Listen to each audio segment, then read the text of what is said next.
Your real job in life is to figure out what it is you are called to do. And you use a job until you can figure out what the calling is. Because a job is necessary to survive, and you live in a world where so in my early days, I had a job. I had a job until I could figure out what it was really, what that gave my life its purpose and meaning. And I'd gotten demoted in my job in Baltimore as an anchorwoman because as they hired me, and then they decided I was the wrong color, and I was the wrong size, and I was the wrong, I had lots of problems, and they were trying to take me off the air. And they put me on a talk show one morning because they didn't know what to do with me. But I felt like this is what I'm supposed to do. All these years I've been misplaced in news. But the moment I did that talk show, I felt like, oh, I can be myself. And that was August 14th, 1978. And that was the beginning of fulfilling the calling. If you can find what is your passion, if you find what you love, you never get tired. Or if you do get tired, you're fueled by the energy of your work. So I know that I'm doing exactly what I'm supposed to be doing at this time. I also know that what this show can do in terms of being a voice in changing the world, it's just the beginning of what this show can do. It's fun to do things like this. And it's necessary to do things like this in order to be able to do the bigger, grander things, to change what happens to the face of children in Africa, for example, or what happens to education with kids in this country.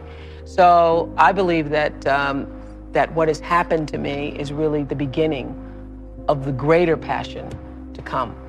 But if you find out what you're supposed to do, and you know what you're supposed to do by how it feels, and so you know if you're doing the right thing, if it feels like it's right to you. And when you hit the thing that feels right, when you know it's the right thing, you know it's right because it gives you your juice, and you know it's right because you would do it for nothing. You would do it for nothing and find a way to be able just to do it in order to be able to continue. That's how you know you're doing what you're supposed to be doing. There were many days that I sat in my chair across from 1 or 2 or 5 or 6 or 7 people, and I would be so frustrated because I just wanted to shake people sometimes and say, why didn't you pay attention to your life? I said on the show, probably the producers tell me that they counted 33 times, but I know I thought it at least 1,000 times. I would say listening to your life as it whispers to you first so that it does not have to knock you upside the head with a brick or come crashing down on you as a brick wall is one of the greatest principles of life, because there are many things that happen in life that are beyond our control. Natural disasters, death, unexplained events. But there are also many, many, many things in life which we can control and become out of control because you're just not paying attention. You are sleepwalking through your life. And I have seen this so many times on the show. I wanted to take the guests and go, would you just pay attention? So this is what I've learned and how I've explained it to myself. Life whispers to you all the time. Your life is speaking to you all around, from the time you wake up in the morning and every single experience that's coming into your personal space, into your physical space. All of those experiences are speaking to you. They're telling you something about your life and about your circumstances. It whispers, and if you don't get the whisper gets louder. If you don't get the whisper, when it gets louder, it gets, I call it like a little pebble, like a little thump upside your head. When I was a kid, if I was doing something my grandmother didn't like, she'd just turn around and thump me. She wouldn't even look at me. She'd just give me a thump, and I'd know that's my cue to stop it, or we're gonna get worse. The whisper is the message. The pebble or the thump upside the head, usually it's gone into a problem. You don't pay attention to the problem. The problem becomes a brick upside your head. The brick upside your head is a crisis. You don't pay attention to the brick upside your head. The crisis turns into a disaster, and the whole house brick wall comes falling down. Many of you, as I have been, as I am, are where you are in your life based upon what you believe. And it's not just what you think you believe on the surface, it's also your shadow beliefs that are holding you back from moving into the life that you believe you deserve.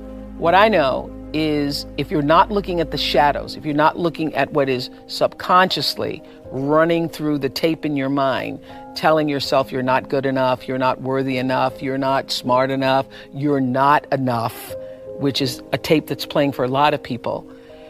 If you're not conscious of that, then you end up acting out of that belief system and not out of what you know to be the truest or want to be the truest for yourself.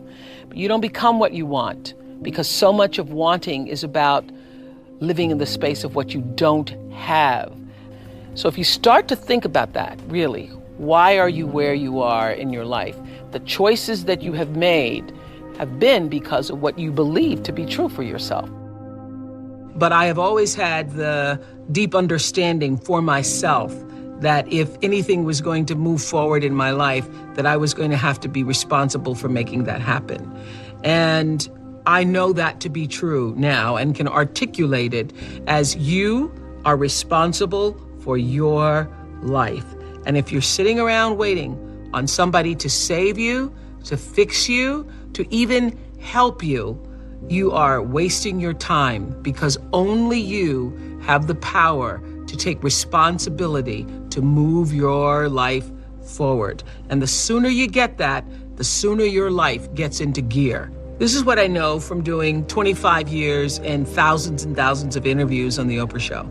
It does not matter where you come from.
I have seen people come out of the desert, walk across the desert, being born in the most dire of circumstances. Doesn't matter what your mama did, whether she did or had a PhD or no D. What matters is now, this moment, and your willingness to see this moment for what it is, accept it, forgive the past.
Take responsibility and move forward.